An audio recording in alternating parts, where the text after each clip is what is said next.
binti Abu Bakar.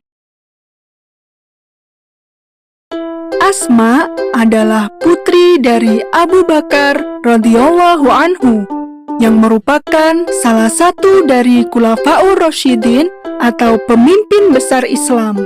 Asma juga kakak dari Aisyah radhiyallahu anha yang merupakan istri Rasulullah. Asma terlahir dari keluarga yang mulia. Asma menikah dengan Zubair bin Awam. Sungguh pasangan suami istri yang mulia. Bagaimana tidak, Asma tergolong dalam 10 wanita pertama yang memeluk Islam, sedangkan suaminya tergolong dalam 10 sahabat yang paling dipercaya oleh Rasulullah. Keduanya bahkan mendapat jaminan surga. Kehidupan mereka berdua sangatlah sederhana. Zubair tidak memiliki harta apapun kecuali seekor kuda. Setiap hari, Asma lah yang merawat dan mencarikan rumput untuk pakan kuda.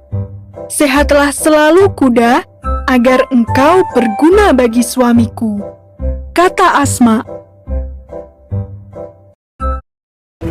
Sejak Rasulullah menyebarkan agama Islam, kota Mekah semakin bergejolak. Kaum Quraisy semakin kejam. Mereka menyiksa siapa saja yang ketahuan memeluk Islam. Bahkan mereka berani mengganggu dan mencelakai Rasulullah. Suatu hari, Rasulullah meminta Abu Bakar untuk menemaninya hijrah ke Madinah. Perjalanan itu sangat berbahaya. Suku Quraisy tersebar di mana-mana dan tidak segan menangkap siapa saja yang ketahuan pergi dari kota Mekah. Untuk menyelamatkan diri, Rasulullah dan Abu Bakar bersembunyi di Gua Sur. Setiap hari, Asma lah yang menyiapkan makanan untuk Rasulullah dan juga Abu Bakar. Dia membawa apa saja yang ada di rumah dan mengantarkannya ke Gua Sur. Ya Allah, ya Tuhanku, aku hanya memiliki ini saja. Semoga Engkau memberikan keberkahan, ucap Asma berjalan sangat jauh untuk sampai ke gua. Dia harus melewati padang pasir dan mendaki bukit berbatu. Padahal saat itu dia sedang hamil. Meskipun keringat bercucuran dan kaki-kakinya sakit, dia tetap tidak menyerah. Di hari terakhir, Asma menyiapkan banyak perbekalan. Hari ini, ayahnya dan Rasulullah akan berangkat ke Madinah. Namun, dia lupa membawa tali untuk mengikat bekal-bekal itu.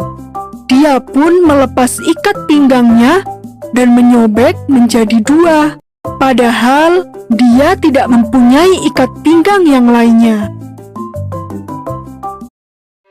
Rasul pun mendoakan Asma, semoga Allah menggantikan selendangmu dengan 2 selendang di surga. Sejak saat itulah, Asma dikenal sebagai wanita pemilik 2 selendang. Setelah Rasulullah tiba dengan selamat di Madinah, beliau pun mengirimkan utusan untuk menjemput keluarga yang masih tertinggal di Mekah.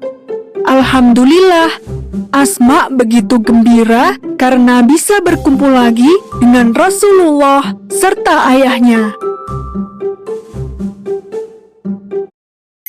Dalam perjalanan panjang itu, Asma melahirkan putra pertamanya di Quba. Bayi itu menjadi anak pertama kaum muhajirin di Madinah. Dan bayi itu bernama Abdullah bin Zubair. Kelak, dia akan menjadi pemimpin besar. Kehidupan Asma di Madinah tetaplah sederhana. Dia tidak pernah memiliki perabotan yang lebih di rumahnya. Dia selalu berbagi apa saja kepada orang yang lebih membutuhkan. Suatu hari, Abdullah bin Zubair bercerita bahwa tidak ada wanita yang lebih dermawan daripada Aisyah dan Asma, ibundanya sendiri.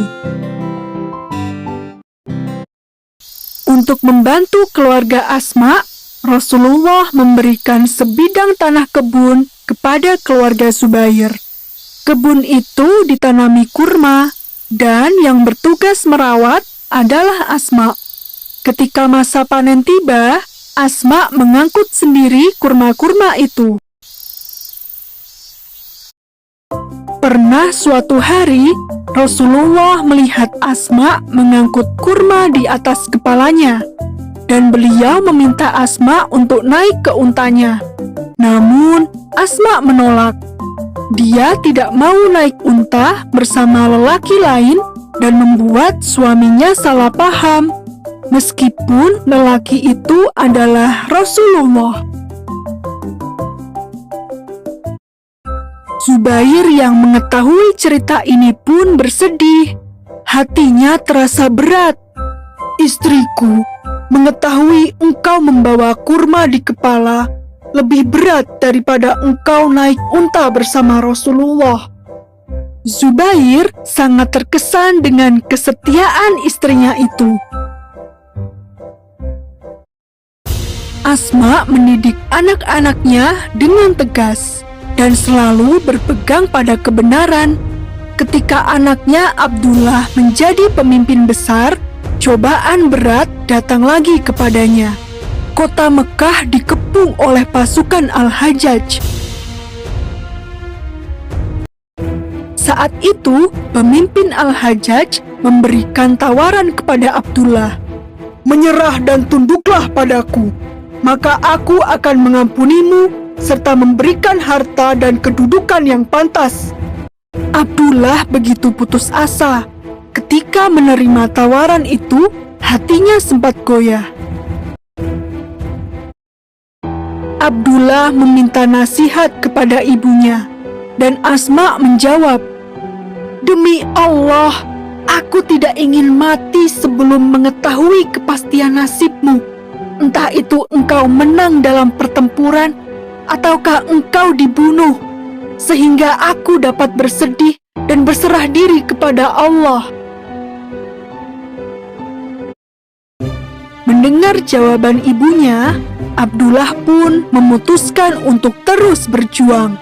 Dalam pertempuran itu, Abdullah meninggal dunia. Asma tetap tegar ketika mendengar kabar tersebut. Tak lama setelah putranya meninggal, Asma pun meninggal dunia. Beliau dimakamkan di Mekah. Meski usianya telah menginjak 100 tahun, namun giginya masih utuh dan pikirannya masih tajam. Selama hidupnya, beliau terus berjuang untuk agama Allah.